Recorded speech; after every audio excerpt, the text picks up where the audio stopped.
最近有见过罗峰吗？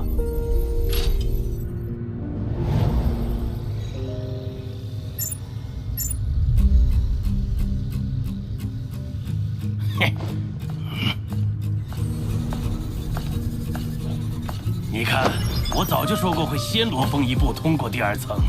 他深知敌不过我而回避与我比试，也算是有自知之明。一味枯坐修炼，期间从未闯过通天桥。罗峰，希望你不要在修炼上走岔路才好啊！我日复一日的修炼，仿佛在追逐一个永远无法到达的彼岸。虽然无意与他人竞争，但我避不开的是漫长时间的洗礼。即便有我提供延寿药物，有限的数量，加上个人禀赋不同，并非所有人都能挺过去。不过，妈，我们出去了。罗平，你快点儿！聒噪，哼，走了。人会在时间引领下走向终点，但同时，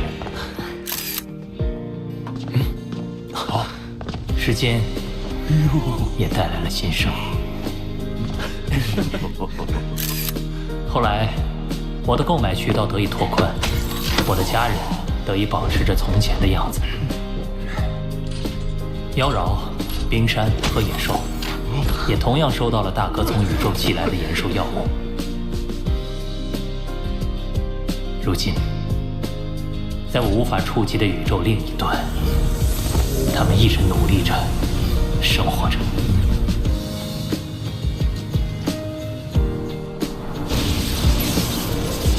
2084年1月，在二哥和阿华的努力下，冲突母巢防御计划开始正式推进。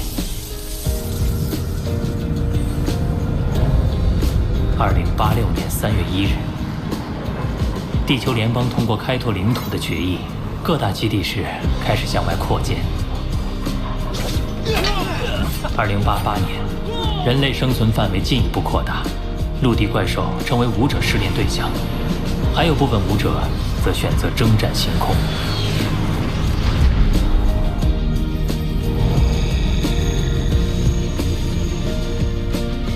2089年初，萍萍开始协助徐新处理公司事务，而小海性格随我，不安分，已经在闯荡宇宙了。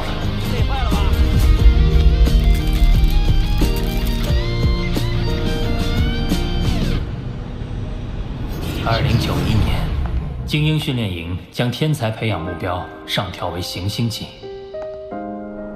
2092年，五大国正式进军海域。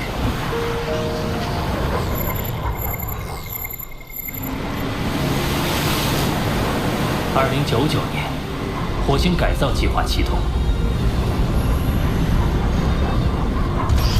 石江、赵若，还有妖娆亲卫，将成为火星的第一批移民。虽然未来无法预测，但眼见他们一步步向前迈进，我又怎会止步不前？我将飘雪秘法与混沌杯图画相互参照，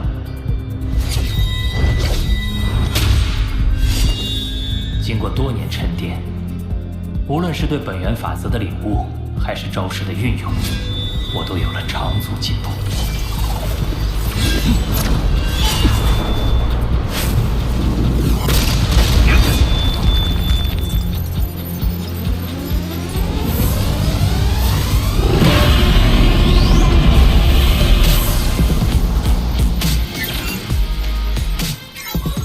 地球上已经过去了30年，按混沌城时间计算，我也已经枯燥了整整10年。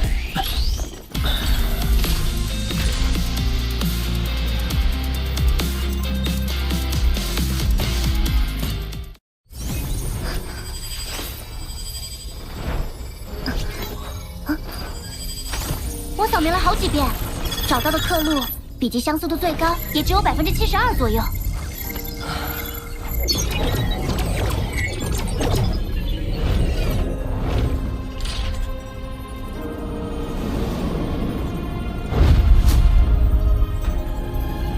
一个人的笔记不会轻易变化。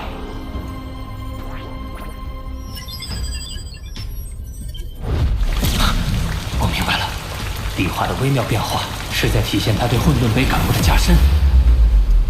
从他最后的刻录文字与图画两相对照可见，画中每颗雨滴所蕴含的意境都被炼落通过笔画表达出来了。如果说九羽混沌杯是在阐述本源法则，那么文字刻录就是在解释如何应用。他并非轻狂自我，他是在用自己的方式指引后人。我要抓紧时间领悟。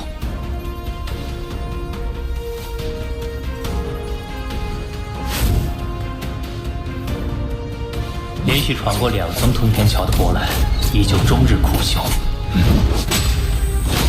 荣勋又得到宇宙国主的垂青，后来居上。而我，虽然有炼落的刻录文字作为参考，但没有飘雪正文的帮助，终究进度缓慢。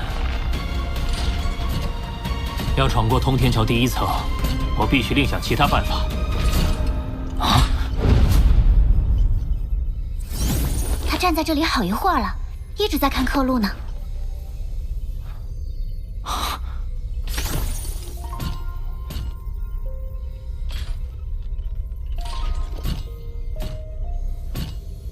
波兰，你也是来参悟的？不，炼落的心得体悟不适用于我，这是3000年来一心潜修的沉着心性，值得一学。虽然他有着天才战总排名第1的头衔，3000年来也不乏被赶超、被轻视的经历。为了不落于人后，他恐怕体会了不少艰辛。体会艰辛，体会艰辛毋庸置疑，但他的出发点未必是与他人比较。我想，炼落不是为了外部评价而改变行动的人。他之所以能一心潜修，是他只将自己作为对手。毕竟，比起超越别人，超越以前的自己，会让事情简单很多。波兰与炼落同为天才战第1，他对当年炼落心境的揣摩，或许比我更为贴切。你若想另找提升方法，不如去城外闯闯看。城外，九剑尊者提过混沌城有3宝，而其中的第3宝就在城外。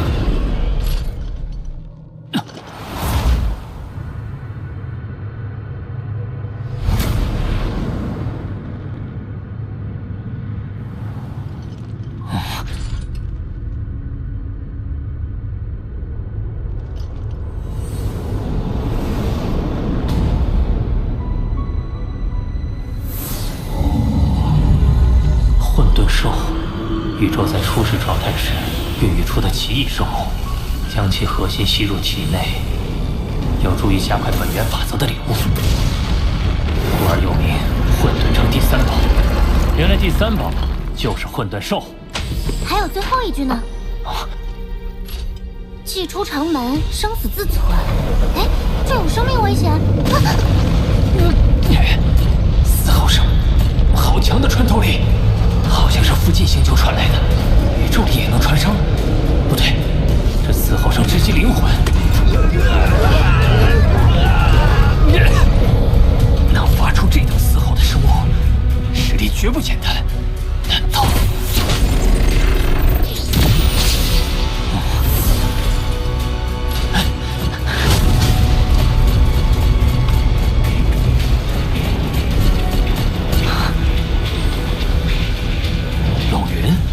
东风，你得小心，我们这一劫已经有不少人被混沌兽杀死。我和乌卡也是好不容易从兽群之中把龙云带出来的。一个让修炼者参悟的圣地，为何盘踞着这么可怕的存在？显然，这是虚拟宇宙公司为了不让手下成员怠于修炼，给予的生存压力。你在城外恐怕不会受到保护了。龙云身受重伤，那我如果只身冒险，恐怕也……比起超越别人，超越以前的自己，会让事情简单很多。若风，外面危险，你先等我们。不了，我一个人去。若风，若风！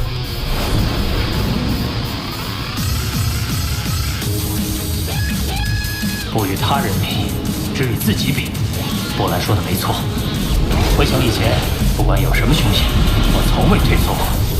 我可不能输给过去的自己。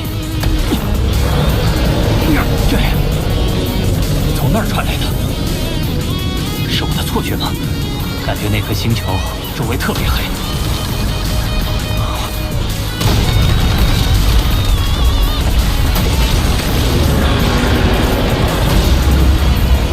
混沌兽。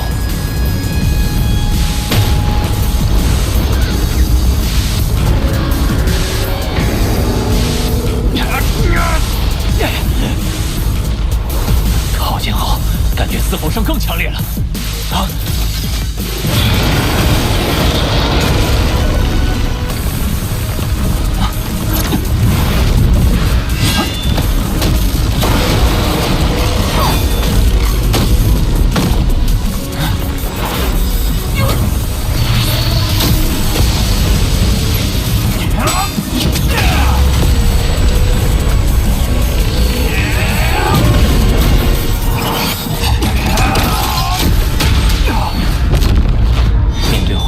坚硬身躯，此天使收效甚微，甚至还会被抓住破绽，威胁性命。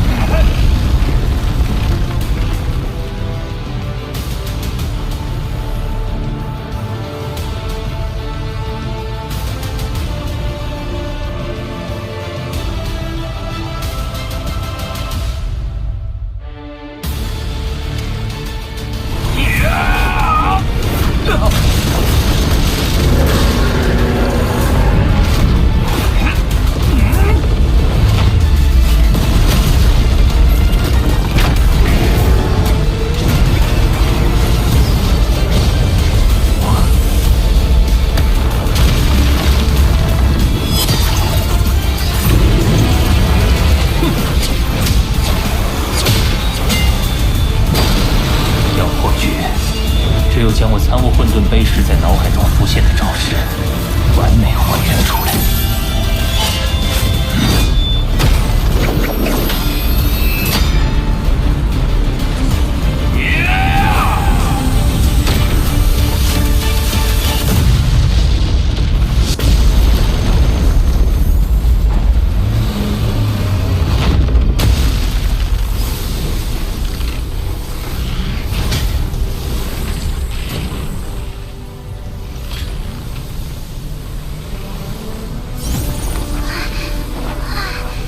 这就是混沌兽的核心了。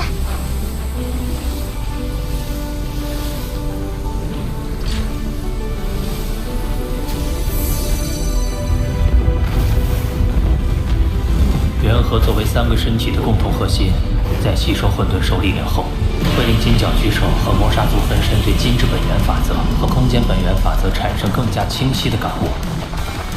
人类身体虽略有不及，但也在蜕变中。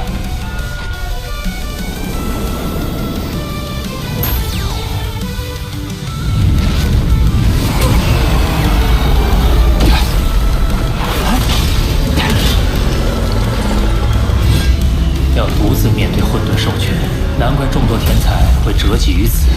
但是，我有必须应战的理由。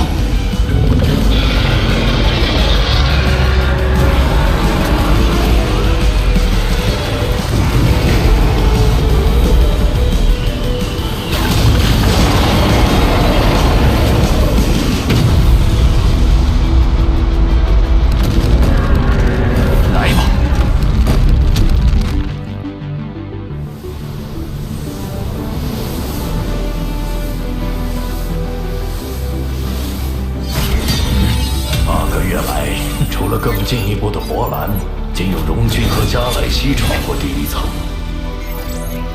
不知谁会是下一个通过者。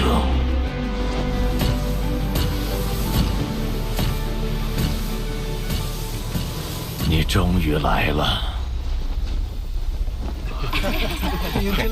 加莱西刚闯过第一层就张扬起来，也许是天才战时期被罗峰击杀过，怀恨在心吧。最近他一直强调自己现在能轻取罗峰。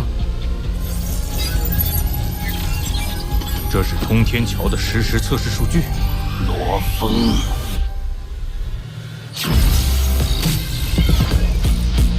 眼神兵第3重，天剑式。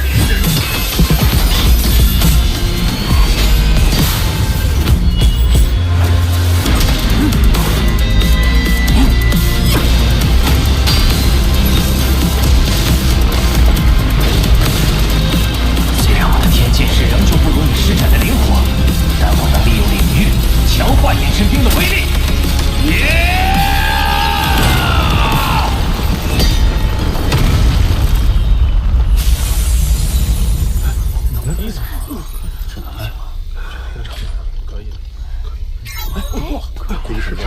罗峰闯过第一层了。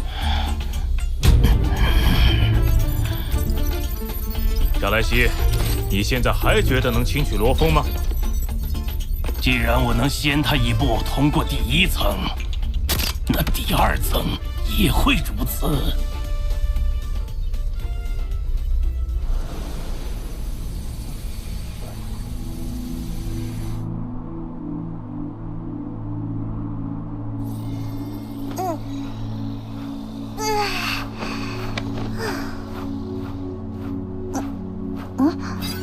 加莱西想和你比，谁能更快通过第2层？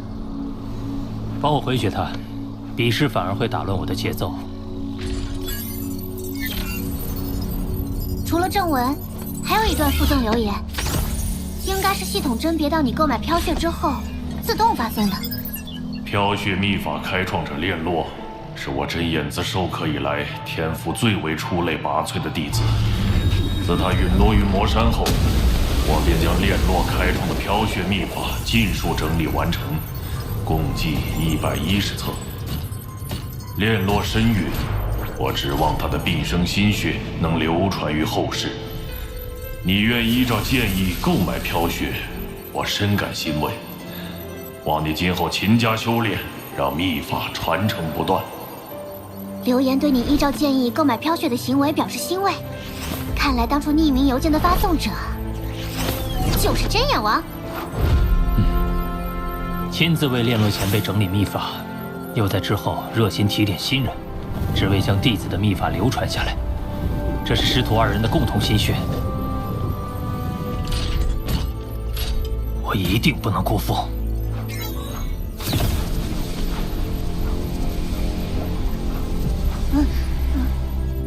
在飘血的帮助下，我对第1幅图的理解更深了一层。看似复杂的电脑编码，究其本质，也就是2进制代码。同理，宇宙本源法则在飘血的剖析下，分解出了108种玄妙。它就像是108进制代码，是构成本源法则的根本。我与分身同时参悟，提升会加快，但总体进度仍旧缓慢。歇歇吧，要无头胎至少要千百年。重组母巢不知何时会苏醒，我能做的只有不断参悟。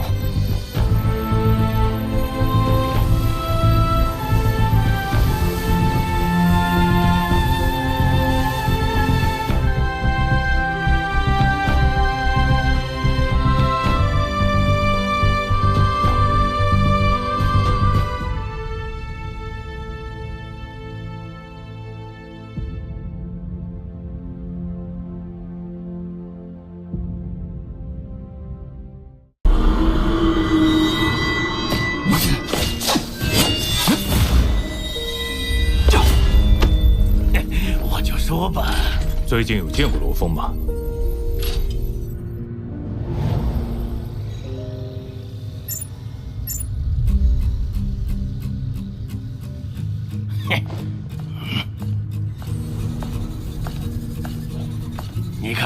我早就说过会先罗峰一步通过第2层。他深知敌不过我而回避与我比试，也算是有自知之明。一味枯坐修炼，期间从未闯过通天桥。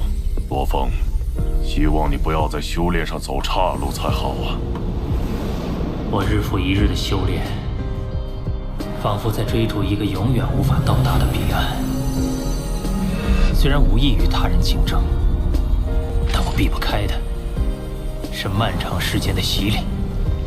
即便有我提供延寿药物，有限的数量，加上个人禀赋不同，并非所有人都能挺过去。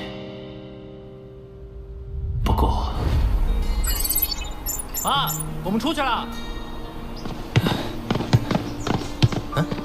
罗平，你快点儿！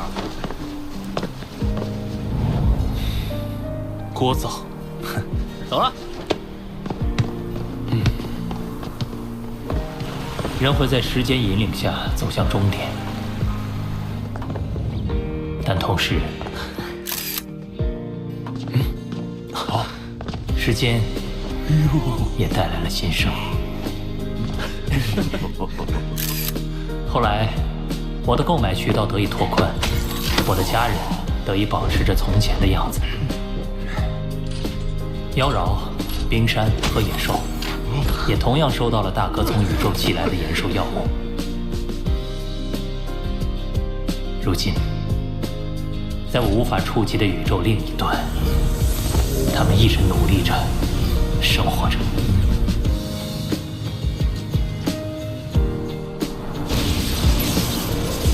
2084年1月，在二哥和阿华的努力下，冲突母巢防御计划开始正式推进。2086年3月1日，地球联邦通过开拓领土的决议，各大基地市开始向外扩建。2088年，人类生存范围进一步扩大，陆地怪兽成为武者试炼对象，还有部分武者则选择征战星空。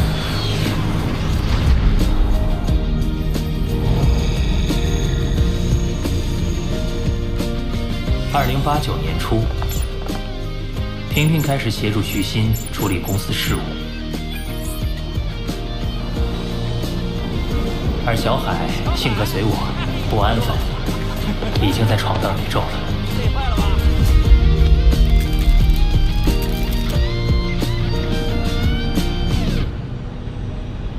2091年，精英训练营将天才培养目标上调为行星级。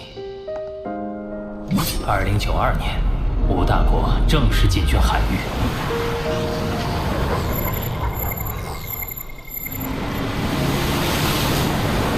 2099年，火星改造计划启动。史江、赵若，还有妖娆亲卫，将成为火星的第一批移民。虽然未来无法预测，但眼见他们一步步向前迈进，我又怎会止步不前？我将飘雪秘法与混沌杯图画相互参照，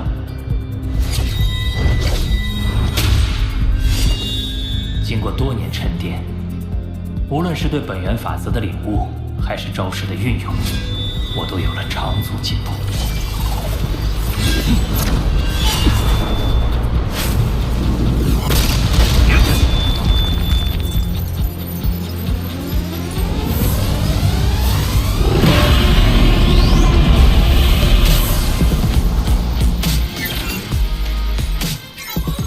地球上已经过去了30年，按混沌城时间计算，我也已经枯燥了整整10年。